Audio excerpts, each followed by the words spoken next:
Sir. Hey. How the hell are you? You brought the thunder, my friend. Yeah, always. That's what I do. Sometimes the thunder precedes me. Sometimes I show up and then the thunder. It depends. Well, I mean, I feel it. You're good. Everything good. You're happy. Everything's good. Happy. Sure. I'm great. Everything's great.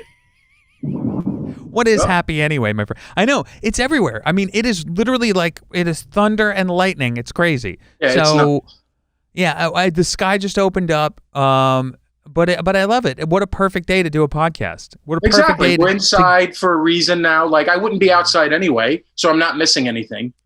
No, I'm inside. With my thoughts, and you, and all your listeners. All right. Well, we're not live, but technically, as they're listening, it's the illusion. Yeah, they don't need to know that. No, we don't have to tell them that we're not live. So I'm excited you're here, man. I like to let people inside of the minds of festivals to kind of just kind of, as a filmmaker, it's devastating and it's also exciting to submit to festivals. Sure. And I think we all have that kind of anxiety of waiting to hear back from one. Yeah, as I have myself. So I know exactly. I know the feeling. Exactly. Yeah, because you aren't. Oh, hold on one second. My camera got all funky. Hold on. So I'm gonna take it back. Yes. So there's a lot of anxiety involved in it, and I was so excited to get into the Art of Brooklyn Film Festival because it is a real Brooklyn festival, as you and I have discussed. Right.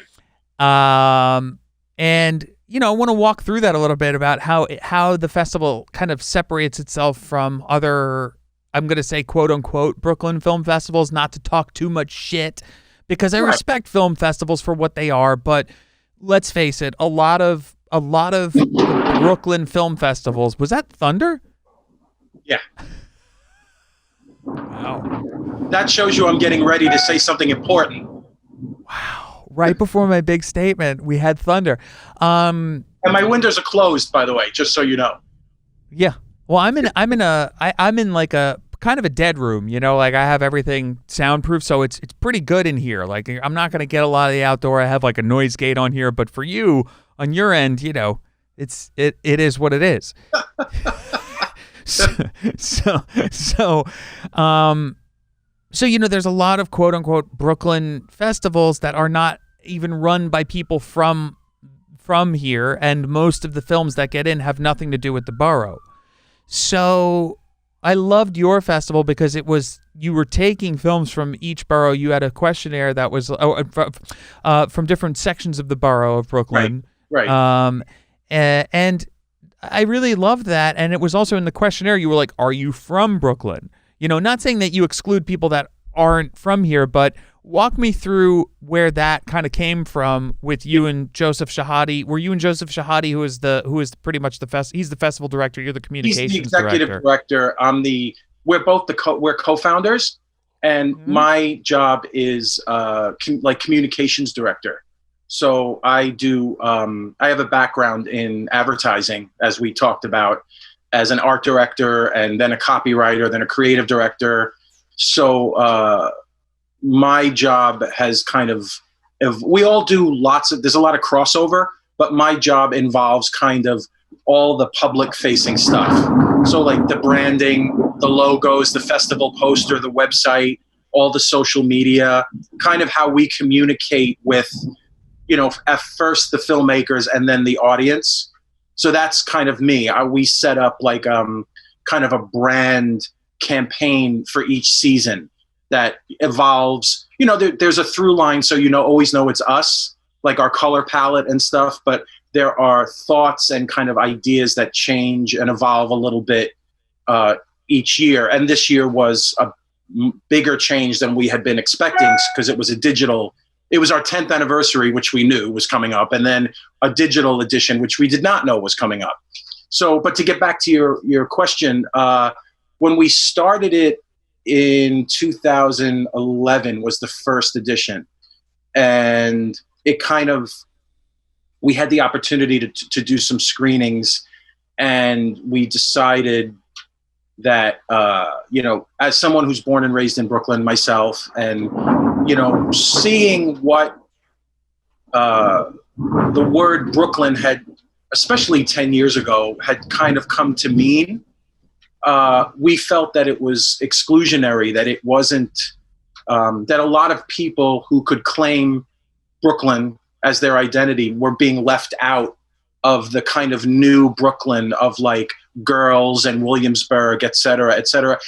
There's nothing wrong with any of that stuff, but it needs to have its place, and it shouldn't, like, no one experience should get to kind of define the story for everyone, because Brooklyn's a big place. And, the part of Brooklyn I grew up in is like southeast Brooklyn, kind of like the farthest point that you can be from Manhattan and still be in the borough of Brooklyn, but it's Brooklyn.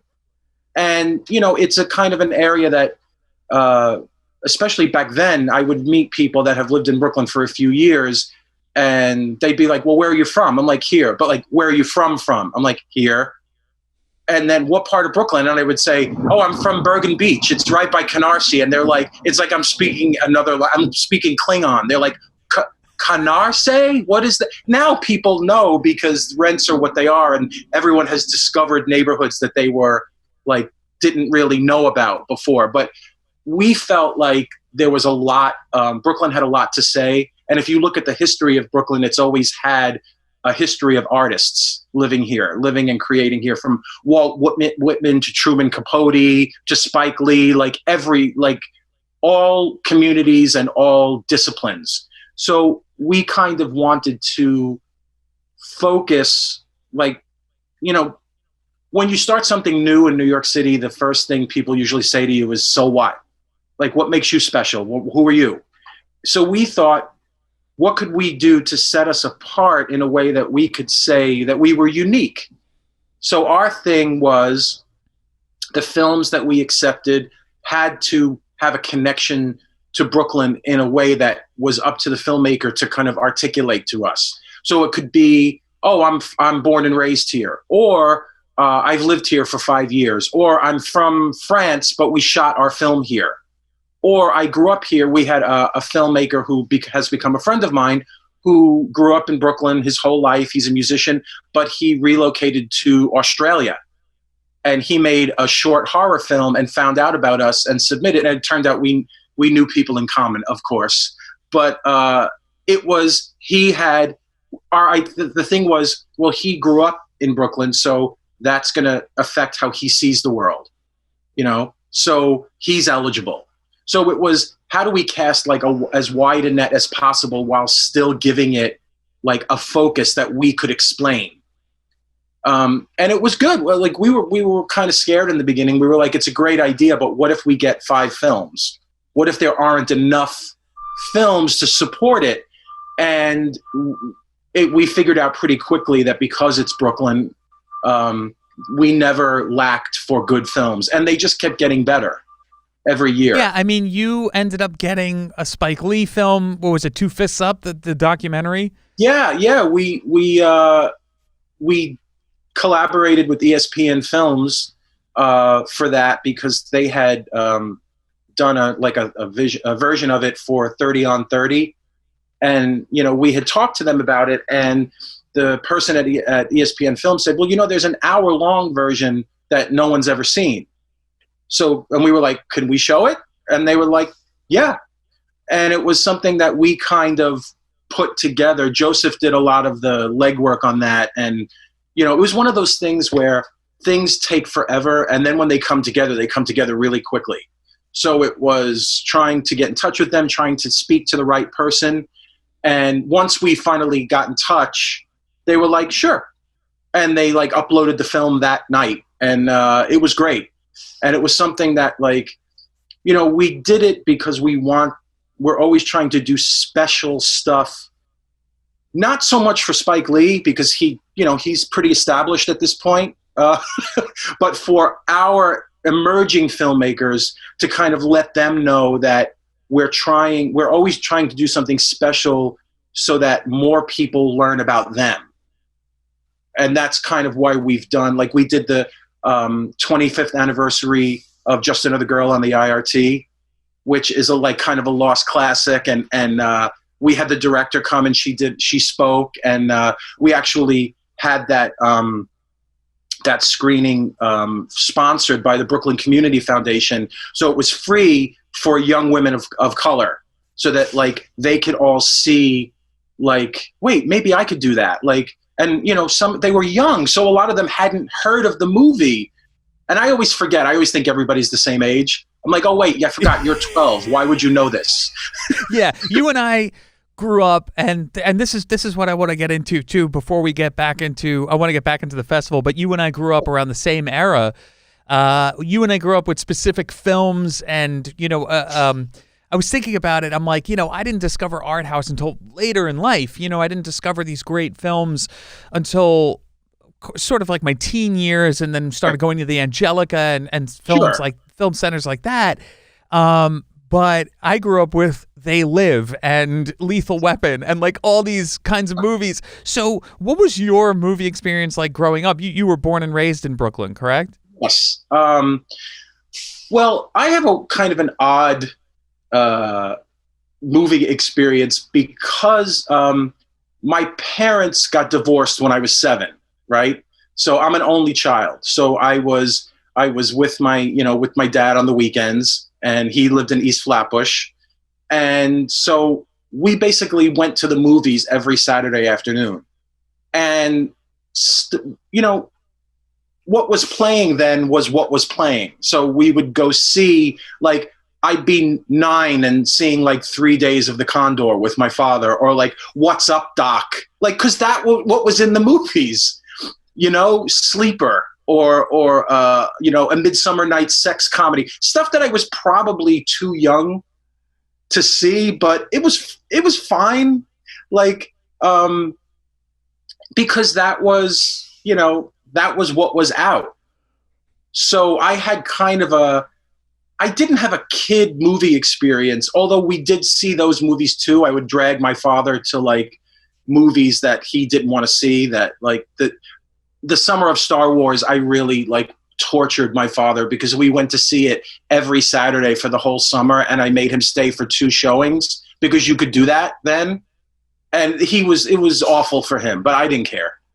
Yeah, you used to be able to bring like food too. Like people would bring dinner, you know, and sneak in dinner and like bring in full dinners, and no one would really give you any problems. What was it? So Star Wars, I want to pause there for a second because one of my last guests, Andres Jones, who was in Nightmare on Elm Street 4, and he's been in so many great like I don't want to say like B movies, but he was in a lot of horror movies. He was in genre films. There you go. We don't say B, genre. Nope. Genre films. And I love him because he was a part of my youth, you know, right. And it was such an awesome time talking to him. But he talked about Star Wars as well and said how much that movie had an impact on him. Where did you see it? What theater? Can you remember the theater you were going to when you were a kid? We kind of went all over based on what was playing where. I was 11 when Star Wars came out, which was kind of the perfect age for it to like sear itself into my spinal cord in a way that makes me hate Star Wars now. But that's another conversation again. But we would go. I saw a lot of movies in Kings Plaza, which hasn't had a movie theater in years, but I saw so much there. There was a Lowe's in Georgetown, which is also, that's the part of Brooklyn I grew up in. We would see movies there was a movie theater called The Brook, which is by St. Thomas off like Flatbush and Flatlands, which was my favorite movie theater space because it was this amazing like 40s Art Deco building that nobody ever went to by the time we went.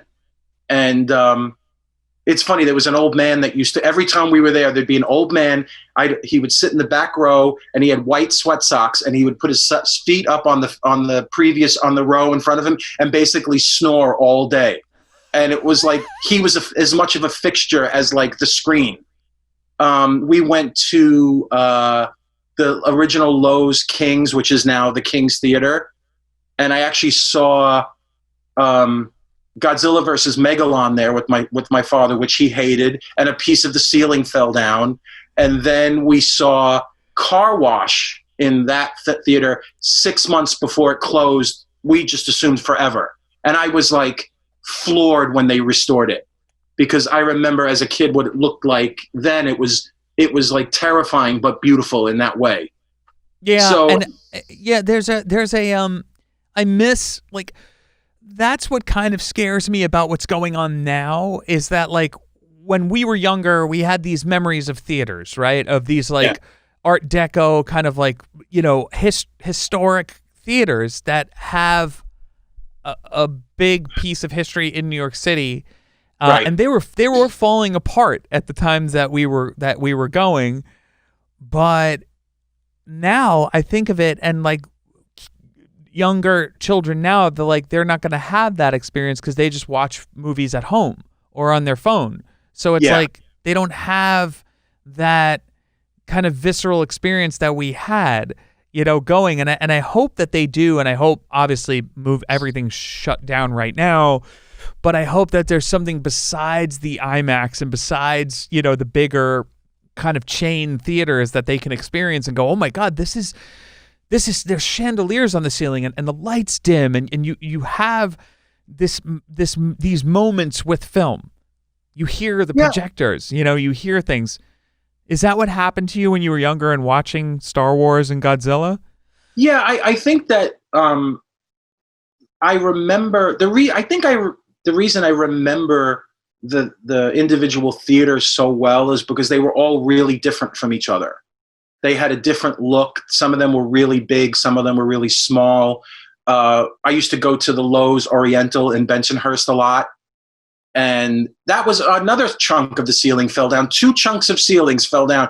I remember I went with my friends to see The Naked Gun, which was in, like, the last few years of the Oriental, where I also saw Purple Rain. And they had big chunks of, like, areas of the seats with police tape, like, don't sit here, because, like, the seats were broken or whatever, and there was a leak obviously over one, and then the big piece of plaster, beautifully molded early 20th century plaster, came down because there was obviously a leak. Luckily no one was sitting there because of the police tape, but I remember, like, people had favorite theaters because of often it was something about the space that they loved. Now, you know, it's hard for me to kind of say, well, how would I be? What would my experience be if I was a kid now? Because it feels like it's not as much about the space, because they're all basically the same. But that's kind of by design. It's like it funnels you in. You know, you buy your snacks, and then you follow the carpet, and you go to the multiplex, and they don't really, it's not about the architecture of the space, because you're going to the movies for a specific purpose. You're not, only one of your needs is being met at the movies now, which is the movie. But then it was like the experience of a night out, or like it was an event to go to the movies. You know, it's still an event, but I think it's a different kind of an event. Yeah, I agree with you, and it's more techie now. You know what I mean? It's more like, you know, big screens and this kind of immersive thing. You know, it's not you don't get dressed up. You go in your shorts. You know, like it's, it's not like, you know. But there are cool theaters. You know, I love I love Cinema Village East, and I don't know. Are there any sort of Art Deco theaters that were restored in Brooklyn now that exist? That are still movie theaters? Yeah. I can't think of any off the top of my head. I feel like they all, you know, a lot of them went through a phase of, like, the bingo hall phase, because they were a big weird space that became either like a church or a bingo hall. And some of them stayed that, and then some of them became other things. Like there's the what is it, the Walker on 18th Avenue. Oh yeah, I saw China Girl there. What did you see? China Girl. Oh, I remember. China Girl. I have certain. I was one of the 10 people that saw it in the movies. But it's a Target now. And they kept, it was a couple of other things. It was like a woman's clothing store for a while, like a Mandy, which the Oriental became a TJ Maxx. Because of the size of them, if they don't knock them down, there's only so many things that they can become. And it's usually some sort of big retail or a church or something, or a bingo. I don't think there are that many dedicated bingo halls anymore. No, that is definitely. I mean, for anyone who's not from Brooklyn, bingo halls and VWF halls and that kind of stuff, that really is a fixture. Yep. On that side of Brooklyn. The kind of Canarsie, East Flatbush. But Flatbush has really changed too now. It's totally different now. But I knew all about that because my grandmother back in the day was hardcore bingo, right? And she wouldn't bother with church bingo, and we were like, why? She's like, the jackpots aren't. It's not worth it. So it was if she's going to go, she's going to go to something that used to be a key food and is now has bingo. And then on the weekends has wrestling.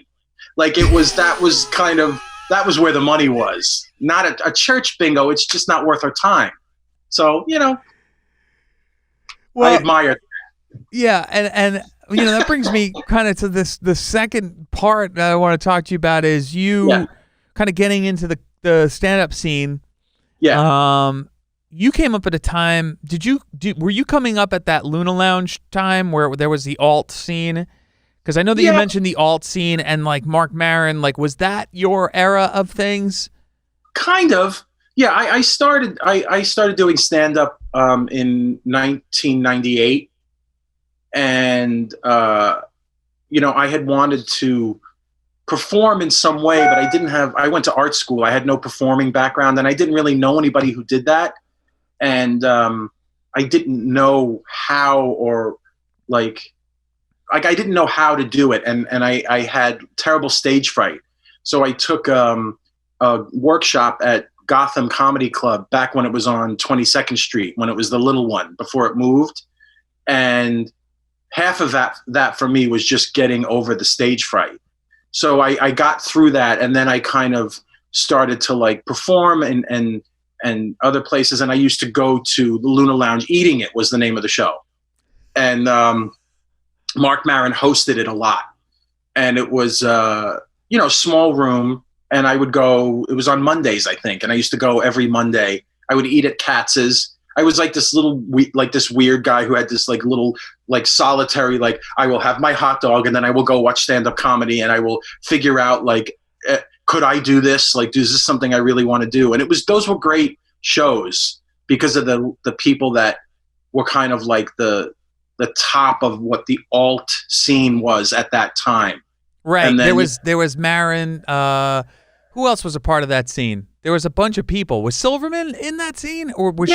She was in it, and a lot of the guys from the state, Michael Ian Black and David Wayne, and a lot of a lot of people that were kind of, a lot of different kinds of comedians.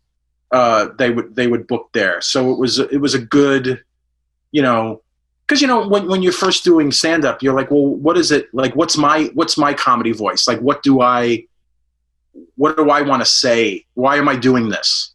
So so that was kind of, there were a lot of smaller, and I'm sure there still are now, a lot of little indie shows and small rooms, and that's how I met a lot of other comedians that I became friends with, that I still know, a lot of them are still my friends.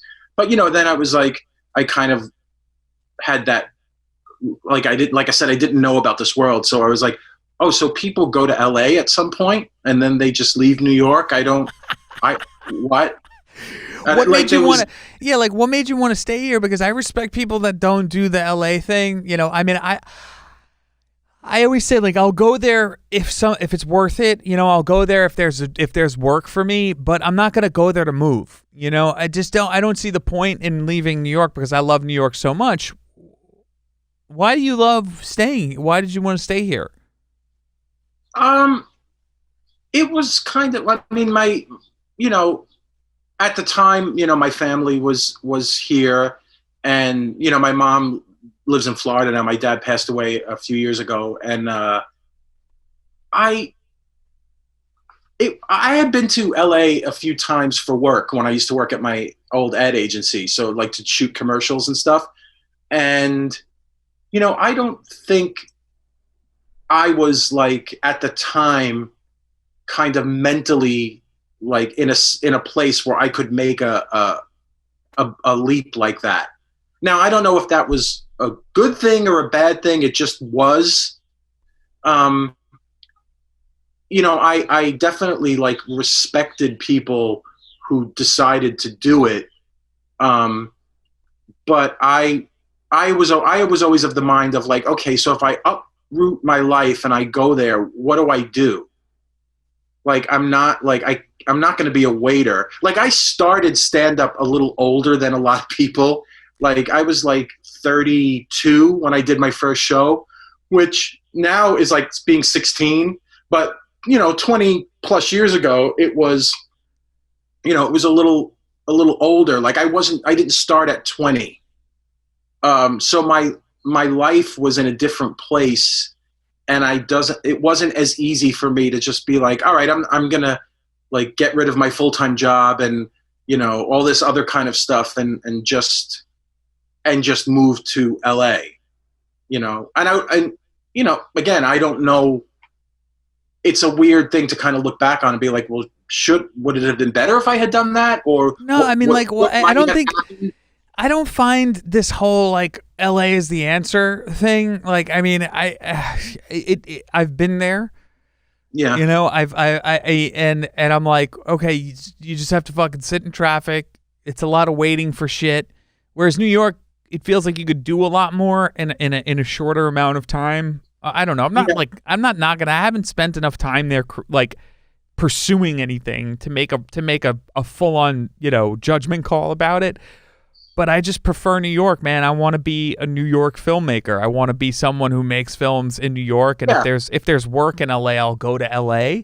But I want to have a specific New York voice, and right. And I think it's important for New York to kind of hold on for dear life to their filmmakers. Yeah, it's it's an interesting. I don't like if I would absolutely go if for work.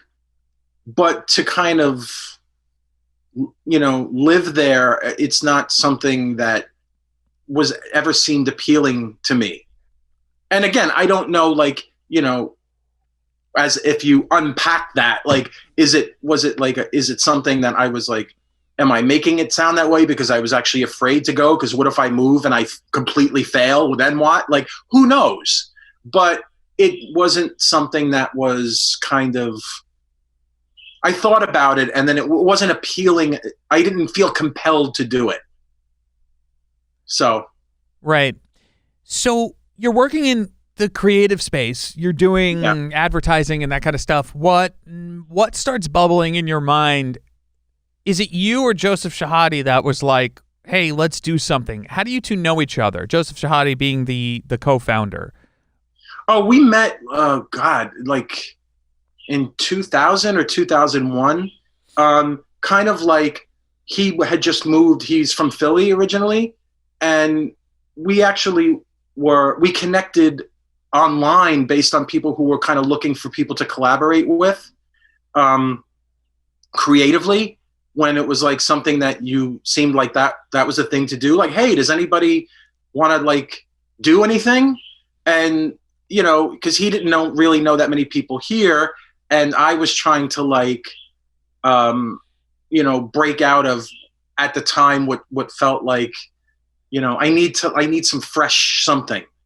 And so we just became friends that way. And then the idea for the festival came up, and we kind of worked on it together to kind of figure out like what's the actual, like, what's our mission statement for this thing, and then how do we realize it. Yeah. So that was kind of, yeah. And then we've been working on stuff like the whole, learning basically how to do it as we were doing it. But we had a couple of, because as both at being working artists, we had a couple of like core principles at the beginning. Like we'll never do something that we think is going to like rip off another artist. It's not about like, we always wanted it to be a win-win. Like it works for us, and it also works for the people that are taking part in it. Like nobody needs to like sacrifice their being on either side of it. So it was that kind of like, we wanted to have like ethics in place. Like, like from the beginning, we were like, every film, because one of the things we heard was like, what are things other film festivals do that drive filmmakers nuts? Like, let's start by not doing any of those. What were some of those things? So walk me through some of those things. One of the thing, a couple of the things that kept coming up were that people kind of knew that at a certain point in a festival submission process, their film probably wouldn't be screened like by anyone because it's too late and it's already programmed, but they do it anyway because you never know. But it's this weird thing where it's like, so you're telling me when the fee is the highest, that means it's the least likely somebody's going to watch it. So we said, okay, one of the things is we will make sure that every film we get at any point in the submission process gets watched all the way through, not the first 10 seconds of it and then we're done. And we have literally programmed films we got like close to midnight on the last day of submissions because it's like, oh, we got a new feature. I'm like, oh God, okay, well, we got a new feature. So we watch it. Guess what? It's good. It's in. We didn't have like a cutoff where, okay, now every submission fee from here to here is just gravy for us because we're already done programming the festival. So that was one. Another was the technology end. I didn't realize this, as more of an actor, I didn't realize how many smaller festivals were, especially back then, were very like the tech was really bad. Be like a DVD player and a sheet somewhere, and if the DVD doesn't work, then the screening's over. Like getting the technology part right was a huge thing for us because again, it was like the screening has to be valuable and it has to be a good experience for the filmmaker. So if like the screen looks like crap or the projector is bad or the sound is bad, like it would be heartbreaking. Like I wouldn't want that for me. So, us doing what we could to make the actual screening experience as top notch as we could get it at any given time was another big thing. And also, sorry, go ahead. Yeah. And the third was doing a really good job as the best that we could to promote it, to promote the festival and make it easy for the filmmakers to promote their screenings, which it seems like a really basic thing, but that was a complaint we heard that like, oh, I got into this festival. They sent one email that we were in and we never heard from them again.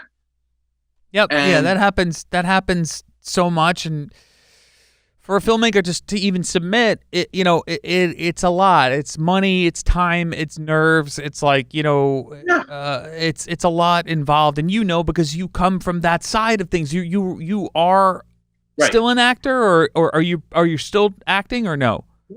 Yeah, I'm still acting. I'm a SAG-AFTRA actor. I have been for years, and it'll be interesting to see like now with everything what that will mean, like in terms of auditions and stuff. But you can't predict that, and I don't like, I say I don't want to go down that road. I go down that road in my brain enough. So like, but, but yeah, so for me, as an actor, it's, indie films is a real important part of actors working. It's kind of indie everything. It's indie theater. It's whatever it is.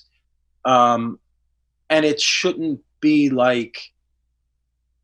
something that feels like a consolation prize, because Yeah, yeah, yeah. the thing about indie in the indie world, and this is something I've experienced as an actor firsthand, is that it's almost like when you take an acting class and you get to play parts that you would never get cast for commercially. And I find that there's a lot of one of the things that makes indie film really interesting and great and important is that you will see actors playing parts that you might not expect them to play. Like, oh, that guy's a doctor in this, or that woman is, she's a secret agent, or she's the head of the company in this film, or whatever it is. Or wait, those people are the romantic leads? That's not right, But in the indie film world, I always feel like it's a more realistic depiction of the way life is, because everyone's not looking for the shortest, like the quickest stereotype visually to portray a part. Like, okay, lawyers got to look like this. In an indie film, because of the way they're made, that's not always like they can't be made that way, and it's the result ends up being better because you see a film and it's like, oh, I now saw people have experiences that I would never see those people having those experiences on TV or in the theater. And I think that casting, mainstream casting, has gotten a little better because of indies. Absolutely. That's my opinion. Absolutely. Now, with that all being said, I think one of the things that every filmmaker out there that's listening is going to go, okay, well then what kind of films do you guys like? And that is such a tough question, I think, for festivals to ask or answer, because, it's not something that is, there's no general answer for it. It's like, what appeals to you guys? Because I found that the selections that I saw in our block specifically, and the other and some of the other films that I watched in the other blocks, they were all very high quality, and they felt like, and here's how I put it, they felt like films that deserved to be looked at by the bigger festivals but weren't, and then ended up here with films that were completely on their level. It wasn't lopsided. It wasn't like, right, oh, well, that film was really good, but that one was really bad. Like, they were all really great. They all had a level of production that was really good. The storytelling was great. Everything was really strong about them. So walk me through what the festival does and what it looks for, in terms of programming and films themselves. And also, what would you say to the people that get rejected? Because that's always the worst. It's always the worst feeling, and I feel like it's rarely we rarely get to hear from the festivals themselves, like, hey, it's not you, it's us, And I think that's what it is most of the time. And look, sometimes the films suck. I will say, like, sometimes you have to say, okay, this film was not very good, but. So I want to just pick your brain a little bit for the filmmakers out there about those topics. Well, to start, almost to go backwards, if for whatever reason, it's, first of all, you have to understand, like, it's completely subjective, and that's why there are a lot of different festivals, right? Certain things for us, there are technical deal breakers. Like, if the sound is subpar, that's almost like we bang that drum a lot, like the sound drum, whenever we can, because we want, like, filmmakers to know, for us, the sound is sometimes even more important than the visuals. Because if you can't hear it, we can't program it. It doesn't matter how beautiful it is. Right.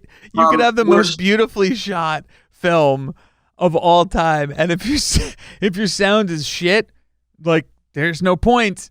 Like, the thing is, bad sound makes an audience angry because it makes them feel. It can make them feel stupid because it's like, why can't I follow this? What did she say? What's happening? I hate this movie. You know what I mean? It's not. It's one of the things that's not really negotiable for us. Everything else is kind of negotiable, and for the films that don't get in, it's never a comment on the filmmaker. It never is. It's like, usually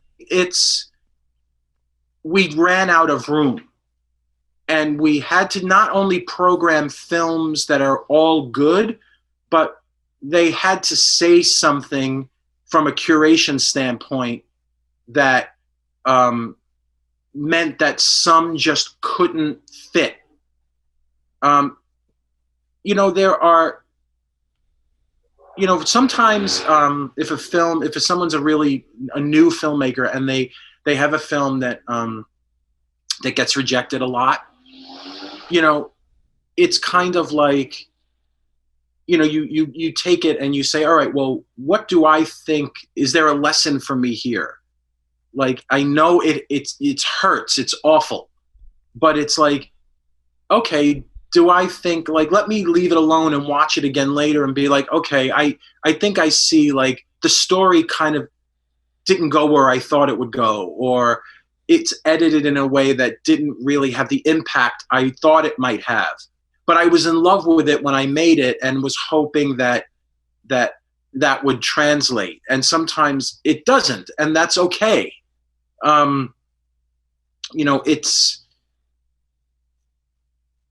It really is kind of, maybe a film that didn't work for us slots beautifully in another festival for a completely different reason, right?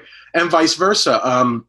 Films that didn't, I'm sure your film didn't get in everywhere that you submitted it. No, and it's, on that topic, interestingly enough, I submitted both of my films to Art of Brooklyn. Lonely Hearts got in, the short got in, but the full-length documentary didn't. So, okay. But I didn't take it personally because I was like, whatever. Like, I've been through this mill before, so it's like, I know, Plus, it's a little easier to swallow when one at least gets in.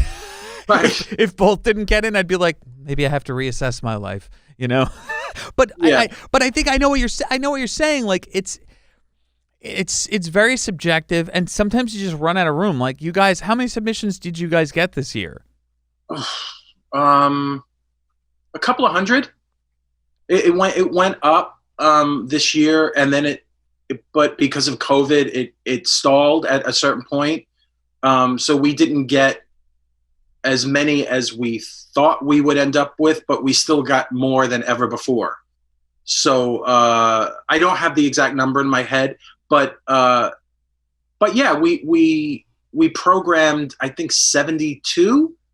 Which is amazing. Like, yeah, and the way you guys pivoted was great. The festival, the online festival, I mean, personally, I was heartbroken because it was, everything was going to be in walking distance from my apartment because I live in Sunset Park, and I don't know if our screening was going to be at the Sunset Park High School, but you guys pick really great venues.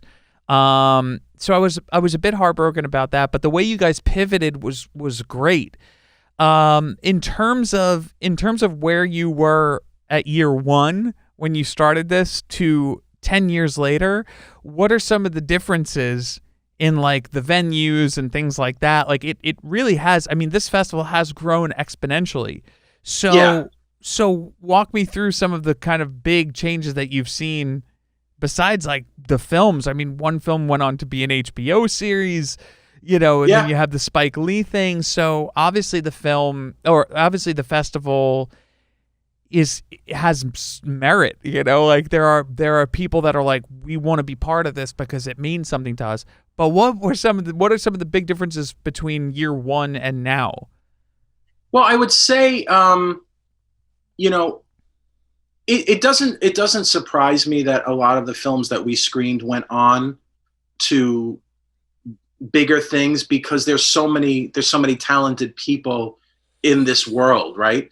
And for us in the beginning, we saw a change kind of around year 5, when we felt like, because we were new, and again, our mission was not so much confusing, but it took people a second to realize, like, why would you do it this way? Every other festival just takes everything. Like, why did you like we've always made choices that have made it the most work for us. That's one of the things that, that's a brand feature. But at the beginning, we were new and we were learning, and we kind of grew out of the kind of safety school festival, where it was like, well, I definitely want to be in this festival, but I'll also submit to these guys just to get a laurel, because you never know, right? Around year 5, I feel like that started to change, and it became like, as more people knew about us, and also like knew us, didn't just know that we existed, it became more like filmmakers wanted to premiere with us because they had a good time, and they knew that that they would be taken seriously, and that, like, the stuff we do for, like, to get industry involved and all that kind of stuff, they felt like, we were doing /are kind of, punching above our level a lot. Like, we tried to give the benefits of a much bigger festival, so that, and no one ever feels like they sacrificed anything. And one of the other things we do that I think people really enjoy is that every year we do a different guest festival director, which is also like, what's the most work you could do? Like, okay, let's bring somebody new on to curate the films every year. That's one thing that I have to give props to. Sorry to cut you short, but we're both from New York, so that's what we do. Yeah. It's just the great. I'm going to drive over after this, and we'll have a chat in person. But I'll put my mask on. Please put your mask on and stay 6 feet away. So, that I loved, because I think that's very important, because I think that as a festival director, not to talk shit, I think there are very talented festival directors out there, programmers. But to get a different perspective each year is phenomenal. I mean, that is phenomenal. Yeah, we it kind of, it was one of those things that was like, it was a win-win, because it helped give us something, another kind of unique thing that we could explain about us. But it also has a real benefit to filmmakers, because we have programmed certain filmmakers more than once, but it was different people that chose their film. So like when they hear that, it's even more of like wow, so I'm like, yeah, you're actually really good at this. Like, it wasn't like, oh, I know Dennis, so Dennis is in. It's genuine. It's genuine. Yeah, and we wanted to avoid kind of like any kind of a house style. Like when you said earlier, the question was, what type of films do you look for? It's like, we don't do it that way. We see what we get, and then we program from that. We don't have pre-existing, like, Monday is comedy night, so we have to have 7 comedies. Like, it would be much easier to do the festival that way, because then you fill up those slots, and then you're done with comedies, even though people are still submitting comedies. we don't do it that way. Like, we see our festival as like kind of a yearbook of what happened, or like the previous however year or however many months. And it's like, well, if a lot of people made dramas last year, then we're going to have a lot of dramas this year. If a lot of people made short docs, we will have to create more blocks. Like, we usually do one block of experimental film that we call Film as Art, but we were able to program 2 because we got a lot of really good films. And we were like, okay, well, we still have a max window of how many films we can do, but because we're digital this year, we can push that in a way that maybe we couldn't if we were in a theater, because we wouldn't have that real estate. So let's see, how do we push it, which is why we did the double screenings, because we can never do that when we're in a regular theater. We just don't have the time. But we were like, okay, let's see if we can do an encore of things to help the filmmakers give people more chances to see the work. So let's talk about, if this was a normal season, I want to talk about first I want to talk about the venues that you guys show in. So what are some of the usual venues when it's a live festival? What are some of those venues that you guys screen the films in? Okay. Well, for we always screened at St. Francis College in Brooklyn Heights, and that's kind of where the festival started. We have screened at Pratt for the past 6 years. And we also screen at Sunset Park High School. Last year was our first year there, and we only did one night because we were new and we were new to them, but they were great, and they really they got what we were doing, and we were planning to do a lot more nights there this year. Did you guys do anything at Industry City at all? Any mixers or anything there? We haven't yet, but they're always kind of on our radar. So it's like, it depends what works, for the year. We screen, since 2014, we've always had a Bay Ridge night. Thank God. Bay Ridge, Bay Ridge needs its due, man. I don't know if you know, do you know Mike Rizzo and Brian Bonds? I do. It was in the festival this year. Bobo Touch, they're the best. Yeah, I love them so much. I love those two guys. They're great. They are so Bay Ridge. They're like born and raised. You know. I've lived in Bay Ridge since 95. It's nice. It's a nice place to live. It's great. But we kind of again, going back to the mission, it was like, we screen all over the borough when we can do it in person, which other festivals don't really do, because again, it's difficult. But we also try to do stuff in neighborhoods that nobody else does anything in. And I was like, I live 3 blocks from the school, the Ovington school that we screen in. And we always have such a great night there because it's always a fun vibe. People love that we do it. And it's like, again, when we first did it, we were like, what if nobody comes because it's Bay Ridge, even though I live 3 blocks away? But they did. And, again, we got to the point where the filmmakers didn't feel like it was a consolation prize. Like they've been banished to Bay Ridge. No, it's a good screening. You're banished. You're punished by being in this festival, by being in Bay Ridge. You know what? What's the theater in Bay Ridge? The park. What's the fucking theater there? Which? There's a movie theater there that I go to all the time, and I gotta look it up. In Bay Ridge? Yeah, it's hold on, I'm gonna look it up right now. I can't believe I never use my phone during an interview, but Bay Ridge Cinema.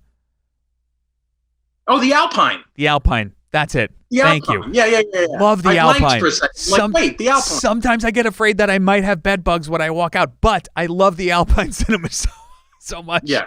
I love the Alpine Cinema so much. It's such a Brooklyn theater. When you go there, you have to be careful sometimes because a lot of people like to talk if it's students that are there, if they're cutting school. But that is a fixture, that place. But But Yeah, they've been around. They've been around forever. I'm glad that it makes me happy to know that you are kind of diversifying where we're allowed to watch films within Brooklyn, because I feel like there's a hierarchy of, well, this area is the only place where artists are, and they're not even from New York. They're not even from New York. They're not even real New Yorkers. They're not even like telling New York stories. It frustrates the shit out of me, because I'm like, God damn it. I remember when I first started submitting, I remember my very first film, and had I known the Art of Brooklyn existed at that time, because I was just started entering into festivals in 2015. Right. Had I known, I would have gone straight to you guys. I entered into like all these Brooklyn festivals.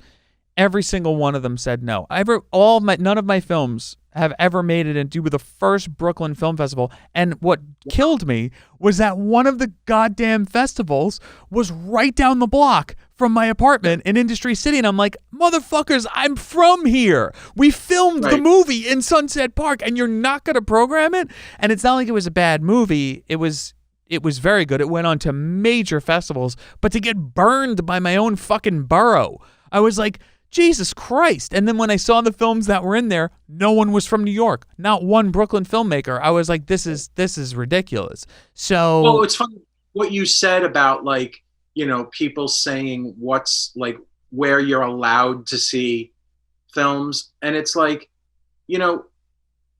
it's a weird, it's something I'm working through, but it was a weird feeling to kind of realize that like I was a townie.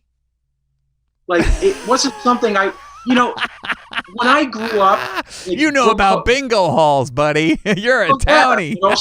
That also have wrestling. Yes. But, when I was a kid, like, Brooklyn-based was like the ultimate insult. Now it's like the ultimate compliment. Like, Brooklyn-based meant that, like, you were afraid to work in Manhattan because you thought you were going to get knifed. So like you got a job around the corner in the bagel store.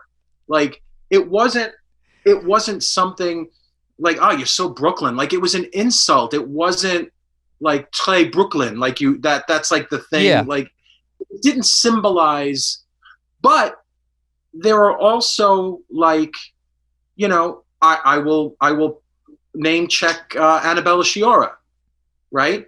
Who was one of our first supporters. She's been a booster all along, and she's become a friend of ours. And, I connected with her because in our second year, she followed us on Twitter because we had Brooklyn in our name.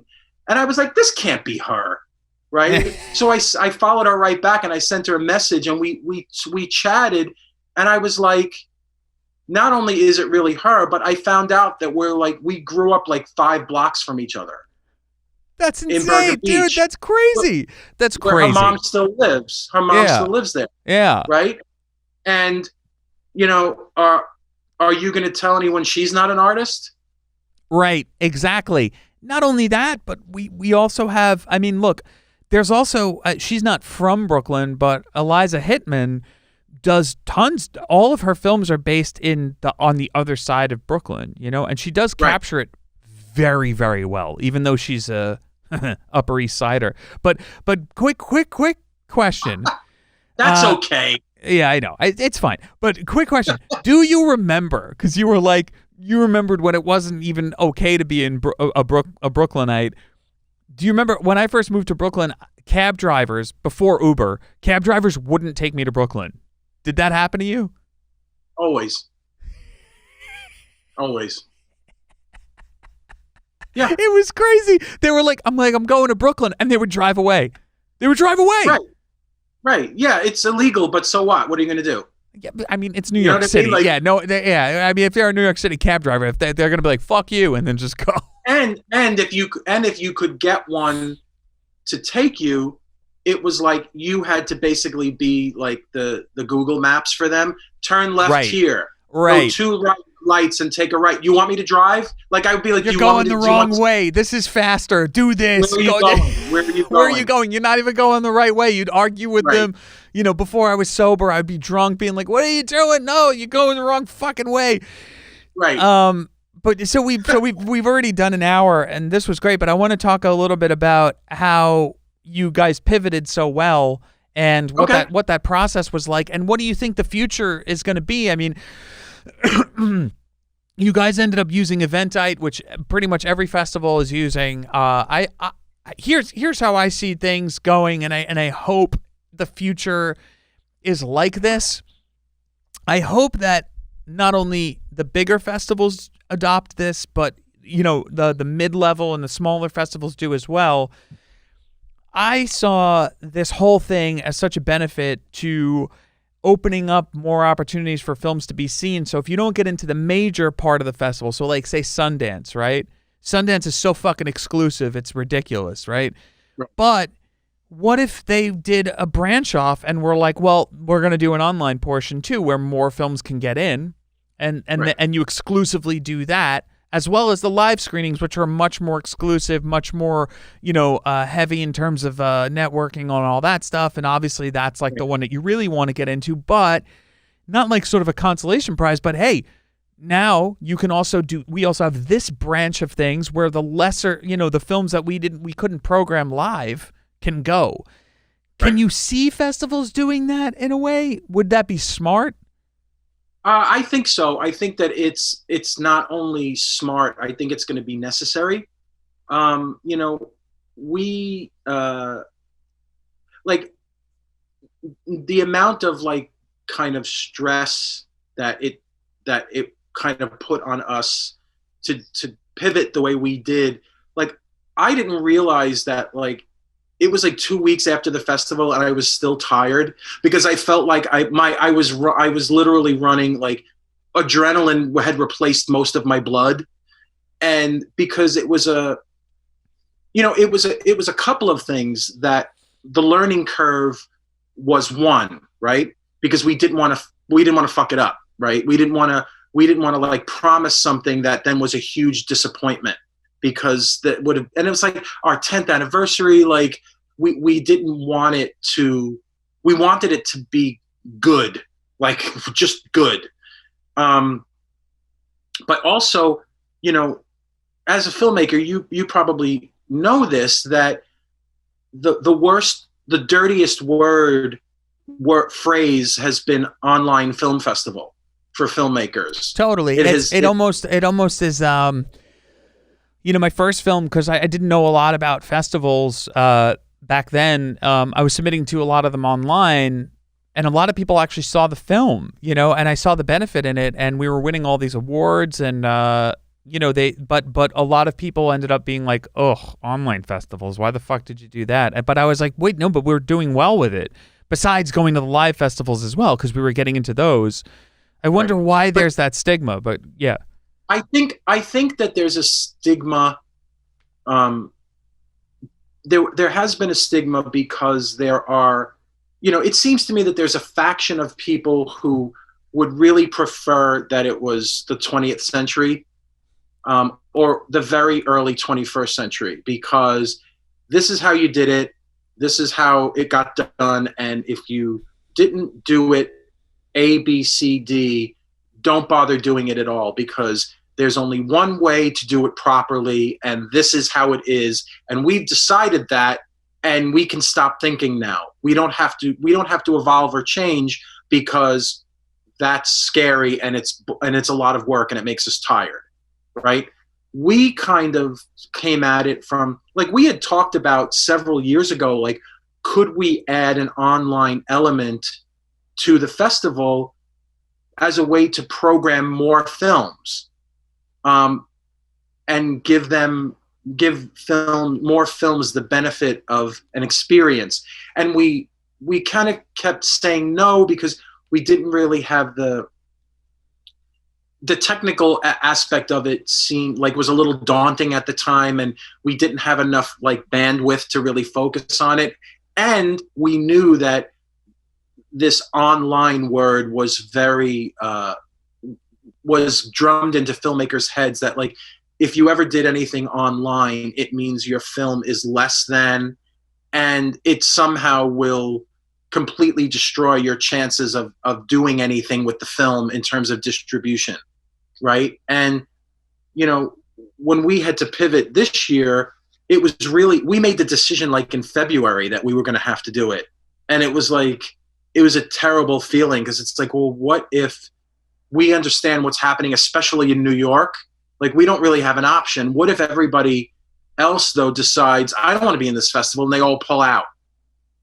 So it was like, it was kind of different stages. It was almost like the stages of grief we were working through. Like, well, first we have to decide to do it. And then it's like, what if they decide they don't want to be in it? Then if the ones that do want to be in it, then what if it doesn't work? And then what if it's like a big disappointment? And what if? And by the time we had to make the announcement, a couple of the really big festivals had kind of already said how they were going to be doing it. And it was like, okay, well, if Tribeca and whoever, like, you know, it changes the atmosphere for people. So we were like, okay, we understand that filmmakers are going to be kind of understanding that this concept, but we didn't want to just like put up a YouTube or a Vimeo channel and be like, okay, your films are up there for 2 weeks and whatever, and that's the festival this year, because we felt like that would ruin us. We had to figure out, okay, how do we take this thing that nobody kind of wants to do and make it somebody that people are happy that they did? And like, how do we raise the game? So it was, thank God Eventive kind of reached out to us early that they were working on this, because they partnered with like the you know, one of the things that was really important is that like it was studio grade DRM protection. It was all that stuff that like nobody could download your film. It was gorgeous too. It looked beautiful. Our film looked beautiful. I keep calling it Eventite. It's Eventive. Sorry. Eventive. It was a wonderful experience, and for us, you know, Bethany, my girlfriend, who's in the film, who's the lead actress and also executive producer, she says hi. Right. By the way, she said, "Oh, tell Mr. DeVito I said hello." Tell her hello, even if she didn't really say it. She did. She always does. She's a sweetheart, man. She is like the most genuine person you could ever meet in this business. She is a wonderful human being. But she, you know, she was a former Z100 radio personality. So that's right. Yeah. So she has followers in all over the America. So when they got word that they were going to be able to see this film and not have to go to the festival, it worked in our favor. This whole thing actually ended up working in our favor because so many people are getting to see the film. Right. That's where I'm seeing the benefit. The only thing that I miss is the networking with the filmmakers, but you guys even did that. You guys put together a spreadsheet. Let's shout her out. I'm forgetting her name. Jenna? No, Steph Boone. Steph Boone has done, I mean, I got to shout her out here because she has done an incredible job with you guys. She's going to love hearing that. She has been so on top of shit. Like, she has really been on top of shit.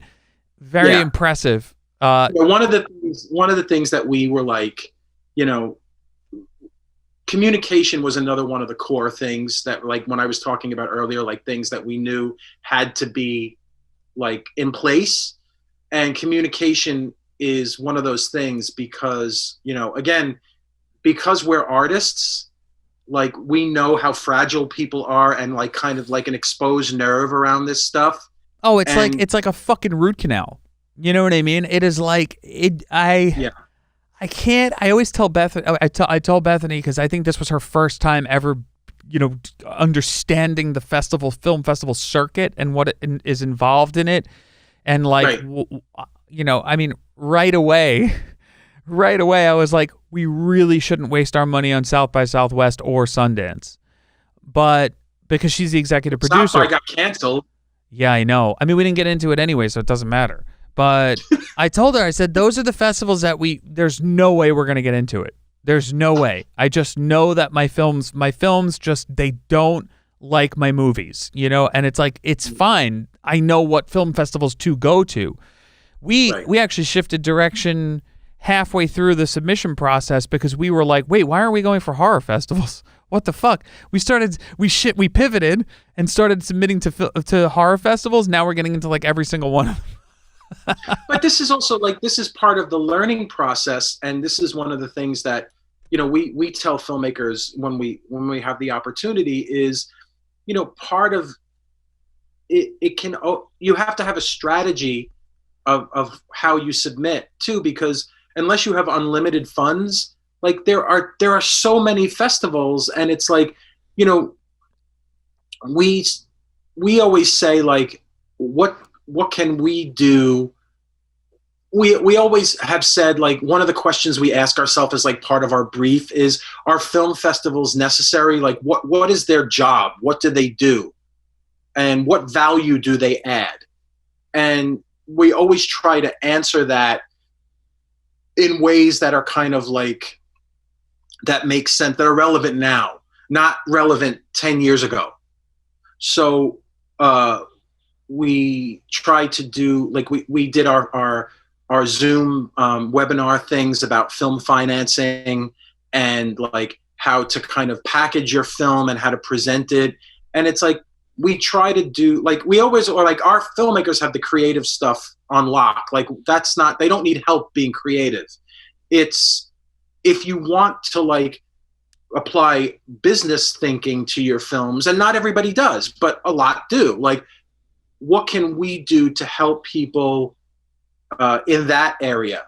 Like, we invited, you know, we sent digital passes to a lot of industry, like distribution people, so that like they, you know, we always, even Joe said it during some of the talkbacks, like, you know, there's not a guy in the back of the theater with a big cigar, like, you know, I'm from Boffo Pictures, I like the cut of your jib. Like, they're watching screeners, digital screeners. Like, who has time? You know, it's like the people like being a performer, like, are casting people still, they're not gonna sneak into your open mic and be like, this is the guy. Like, it, you know, it would be nice to believe that, but it's you need to have another plan, right?